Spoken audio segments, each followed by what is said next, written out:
to the society and to the institution that this member has given. So this is an honor that is given in recognition of service. And we are going to actually, as we traditionally have a presenter who is not the awardee.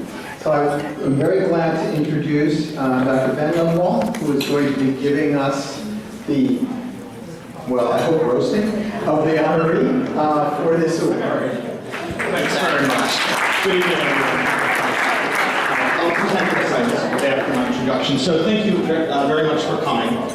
My name is Ben Lebwohl, and it's my honor to introduce the recipient of the Alfred M. Markowitz Service Award, Dr. Oscar Lebwohl. I've known Dr. Lebwohl for as long as I can remember. And when I was asked to provide this introduction, I thought, well, what could I bring to the table? Is there anything unique that I could bring to this introduction? And it occurred to me, family pictures. And so I'd like to share with you some pictures from my father's life. My father's parents, Zachary and Jenny, were Holocaust survivors who met and married after the war in Lodz, Poland. After the war, when they married, they were looking for a safe place to live and to start a family. And the first place they settled was in Allied-occupied West Germany, in a city called Wiesbaden. And it was there that my father was born. Here's a picture, one of the earliest extant pictures of my father. When he was 2, however, his parents, my grandparents, found a sponsor in New York, and so they set sail by boat to the United States. To arrive, he needed a green card, and this is his green card. You can see the German spelling of his first name, O-S-K-A-R, and it has his vital statistics: male, blonde hair, blue eyes, height 3'2". This card is actually green, and if you turn it over, of course, it has a photo. They arrived in New York, and Zachary and Jenny subsequently had 2 more sons, Mark and Nathan. It's often said of my grandmother Jenny that she was a very liberal and permissive mother. She said she would let her children grow up to be whatever kind of subspecialist they'd like. And as you can see, we have my father, the gastroenterologist, my uncle Mark, chairman of dermatology at Mount Sinai, and my uncle Nathan, who's here in the audience, the chief of spinal deformity surgery at the University of Miami.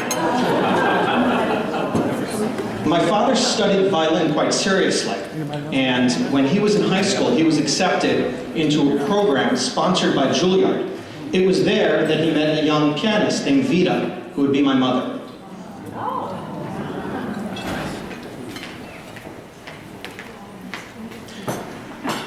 After graduating at Dartmouth for college and then Harvard Medical School, my father then moved to New York for internship and residency at Mount Sinai. It was then, in 1975, that he went on to be a fellow in GI here at Columbia. He was, as far as we can tell, the first GI fellow, and he was the only fellow, so he was on call every day. There were no work hours regulations for him to contend with. So he was Q1, as they say. At the time, the acting chief of division was Joe Sweeting, and you all remember Dr. Whitlock, perhaps, and Jeff Stein was in the division at the time he joined. And his mentor in terms of colonoscopy was Ken Ford, who taught him how to perform colonoscopy. At the same time, my father's family was growing, and my older brother Martin was born during these years. Here's a photo of the GI division in 1979. You can see, tucked in the back, is my father, and some other familiar faces, including Peter Green, Jay Lefkowitz, and perhaps some others you might recognize, Joe Sweeting. In addition to being the first GI fellow at Columbia, my father often reminds me that he placed the first peg in this institution. And apparently the tube still works, it has not clogged once. He was also the first to use bipolar electrocautery during endoscopy, during GI bleeders at Columbia.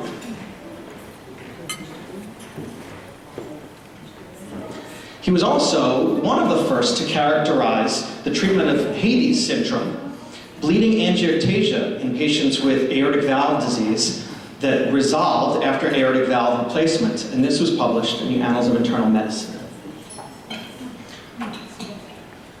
As for his positions, he rose from assistant to associate to full clinical professor of medicine, and in 2011 became the clinical director of the Division of Digestive and Liver Diseases. In 2012, he became the Hatch Clinical Professor of Medicine, and most recently the Vice Chairman for Development at the Department of Medicine. As for service, and this is the service award, he has been on more committees than could fit on one slide. Here, though, are some of the highlights, including being on the Faculty Council, being on the Formulary and Therapeutics Committee, being on multiple committees of the FPO, and of course, importantly, the Society of Practitioners Executive Committee, of which he's been a member since the year 2004. He's trained literally hundreds of fellows here at Columbia, and many of our faculty were recruited from within, so many of our colleagues in GI, a sample of whom are featured in this slide, were trained by my father. He gave me some good advice when I joined the faculty. He advised me that if a patient sends you a nice note, hold on to it, put it in a folder, and look at it sometime. And so he started doing this a few years ago. And just for some examples, dear Dr. Lebwohl, I'd like to take the opportunity to thank you for all you've done during some hard years. You were always available for me whenever I had a question, whether at the office or at home. Sorry. And so a number of these letters really show my father's dedication to his patients. We've seen my father's dedication to Columbia in terms of his service and his dedication to training the next generation of gastroenterologists. But really the role he's most proud of is the role of being a father to Martin, to me, to Zachary, to Isaac, and as a grandfather to Charlie, Eli, Jenny, Lily, Jacob, Miriam, and baby Judah. And so without further ado, I introduce to you my father, Dr. Oscar Lebwohl.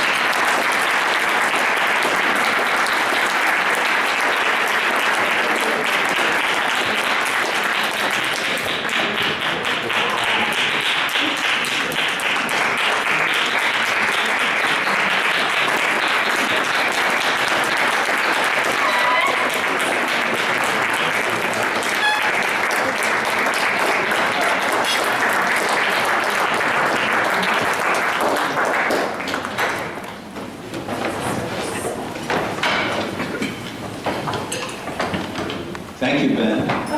It's great to have a son on the faculty here. I haven't seen those pictures in a while. I want to thank the SOP for this award and honor. It is especially meaningful to me because it is named for my dear friend Al Markowitz, who is one of the outstanding physicians at this institution. I also want to congratulate the other awardees this evening, Don Quest and Tom Jacobs. I first came to Columbia in the mid-1970s as a fellow in gastroenterology, and I soon came to the conclusion that this is where I wanted to work and practice medicine. The reason for this was the outstanding physicians who I encountered and worked with at Columbia. There was a culture of excellence here. Excellence among the attending staff, excellence among our residents and fellows, and an excellent medical school. The physicians at Columbia had one goal. What can we do to best take care of our patients? All of us physicians are highly dependent on the colleagues we work with. In order for us to do our best for our patients, we need to have excellent surgeons, radiologists, anesthesiologists, cardiologists, and so on. And this is what we have here at Columbia. Over the years, I've also increasingly realized the importance of our partnership with the hospital and the medical school. The financial well-being of these institutions is critical to our mission. Until a few years ago, I thought it was impossible for the hospital to function without a substantial deficit. We are grateful to Herb Pardis, to Steve Corwin, Bob Kelly, and Lee Goldman for improving the financial status of the hospital and the medical school. For this reason, there have been funds available to improve the infrastructure to invest in new technology, and to make the working environment better for us physicians and also for our patients. I'm grateful to my parents who encouraged me and my two younger brothers to choose careers in medicine. In one of his books, Dr. Jerome Groopman, a PNS alumnus, states that medicine offers the possibility of a fundamentally moral profession. You work as a team with your colleagues. You have the same goals as your patient, to cure the disease, to return him or her to health. You don't have to compromise kindness or caring for the sake of success. Medicine has changed a great deal since I started practice many years ago. We have to deal with managed care companies, paperwork, authorizations, increased regulations and bureaucracy, increasing demands to spend more time on paperwork and less time with our patients. As a response to this, one of my former medical school professors, Dr. Joseph Murray, when he was retired, was asked in an interview, what was his opinion of all the changes in the medical profession, and would he encourage young people to choose careers in medicine? Dr. Murray was a distinguished physician who was awarded the Nobel Prize in Medicine for performing the first successful kidney transplant. Dr. Murray answered the question, this is the best time to be a doctor, because we can heal and treat conditions that were untreatable even a few years ago. I want to thank my department chairman, Don Landry, for constantly striving to improve our already great Department of Medicine. I want to thank the members of my family who are here this evening, my 4 sons, Martin, Benjamin, Zachary, and Isaac, my 3 wonderful daughters-in-law, Jill, Rachel, and Rachel, Zach's friend, Alyssa, who's here this evening, my brother Nathan and his wife Sherry. Nate did his training in orthopedics at Columbia and is a professor of orthopedics at the University of Miami. I'm especially grateful to my dear wife, Vita. She has been a constant source of support and encouragement for me and has provided me with a wonderful family life, together with my children and my 7 grandchildren. 3 of my grandchildren are here this evening, Charlie, Eli, and Jenny. I want to conclude by thanking my many colleagues who have helped me over the years with our common goal, the care of our patients. Thank you.